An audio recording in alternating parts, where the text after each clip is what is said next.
most populous city of the Philippines. It's a historic and vibrant city with a mix of Spanish colonial architecture, modern skyscrapers, and lively shopping areas. Visit the walled city of Intramuros, which was built by the Spanish in the 16th century. Inside Intramuros, you can see Fort Santiago, a historic military fort, and San Agustin Church, the oldest church in the Philippines. Explore the vibrant districts of Makati and Binondo. Makati is Manila's financial district, and it's home to many upscale malls and restaurants. Binondo is Manila's Chinatown, and it's a great place to try Chinese Filipino food. Take a ride on a jeepney, which is a colorful and iconic Filipino mode of transportation. Sample Filipino cuisine, which is a delicious blend of Malay, Chinese, Spanish, and American influences. Some popular Filipino dishes include adobo, a savory dish made with meat, seafood, or vegetables, sinigang, a sour soup, and kare-kare, a peanut stew. Go shopping at one of Manila's many malls, such as SM Mall of Asia or Green Hills Shopping Center. If you're looking for a more relaxing experience, you can also visit one of Manila's many parks, such as Razzle Park or Manila Bay. Manila is a great city to visit for a few days or even a week. There's so much to see and do, and you're sure to have a memorable experience. Perched in the region of Mimaropa, the islands of Palawan are one of the best places in the Philippines to explore.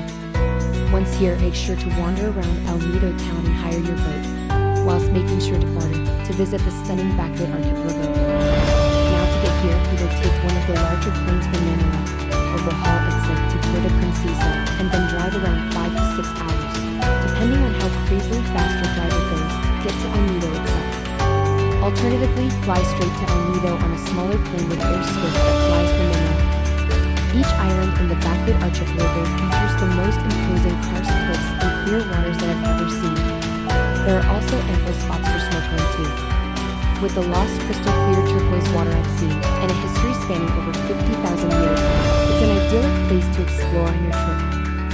Whilst in Palawan, make sure to visit El Nido, which is perched on the most easterly part of the main island.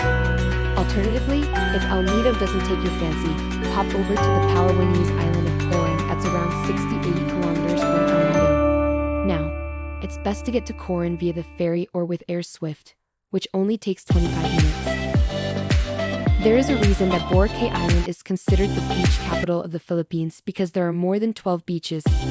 This tiny island in the West Visayas region is ideal for beachgoers who are after simple relaxation in the sun or water activities. White Beach, on the west side of the island, is one of the best beaches in the Philippines. Puka Shell Beach is on the tip of the island and is a favorite spot for shell collectors. Cagban Beach is a quiet spot with nearby caves that are rumored to still contain treasure chests. Dinuid Beach is a tiny beach at the north end of White Beach that has the best view of the island from the platform rock located there. This island is known for its many resorts, so finding a place to stay is easy. For a panoramic view of the island, take a day trip to Mount Luho, its highest point.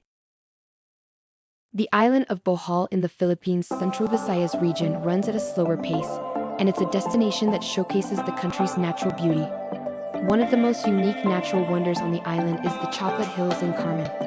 This UNESCO-protected site is a collection of 1,200 geological formations that turn brown in the dry season, resembling a landscape of chocolate candy kisses. Bohol is home to a family-owned sanctuary for the tiny tarsier primate, known for its large, engaging eyes. For a small fee, you can take an intimate walk through the grounds and stand inches away from the small nocturnal mammal. The top draw of Bohol is the beach. Panguil Island features some of the best beaches in Bohol. Alona Beach and Dano Beach, which have fantastic diving. Dao Beach and Bingag Beach, which are popular resort areas. Boa Beach, which has a large stretch of shoreline, and Doljo Beach, which is fairly remote but fantastic for finding seashells. Home to beach resorts and dive sites to boot, the island of Cebu is an outdoor lover's playground. It is one of the best places in the Philippines if you're a bit of a water baby. Now, we didn't go snorkeling with whale sharks whilst here, as we heard some stories about how the whale sharks are fed on the tours themselves.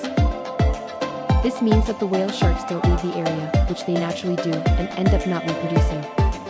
This all means that numbers dwindle as the whale sharks become used to being fed by humans. Keep this in mind when thinking of going on a tour and ask as many questions times as you need to. Reckless speeding ends up killing the long-term survival of the species. Now, in the southwest of Cebu is the stunning Kawasan Falls, which is honestly one of the best places in the Philippines to see. Just make sure to take some waterproof shoes you can wear for a swim. The area can get rocky and quite slippery. Right down near the southern tip of Cebu, Tumalab Waterfall is another great spot to visit if you're in the south of the island. Just make sure to take some pesos for entrance fees. Based further north from Manila is the stunning Cordillera Rice Terraces that are stunning to see. UNESCO World Heritage Protected. This stunning area of Luzon is one of the best places in the Philippines to explore. Now, there are quite a few spots that are included in this protective list, so make sure to visit these. Places like Batted Rice Terraces in Banao, Ifugao, Mayoyo Rice Terraces in Mayoyo, Ifugao, Nadakatan Rice Terraces in Kiangan, Ifugao, Hangduan Rice Terraces in Hangduan, Ifugao, and Bangan Rice Terraces in Banao, Ifugao are all stunning examples. Though don't fret if you can't see these. There are about 30 to 40 more that are on the list. Alternatively, pop over to Bigan City that is on the northwest coast of Luzon. It's a city that's filled with cobbled streets, Spanish and Filipino architecture, and Plaza Burgos, which has the best street food.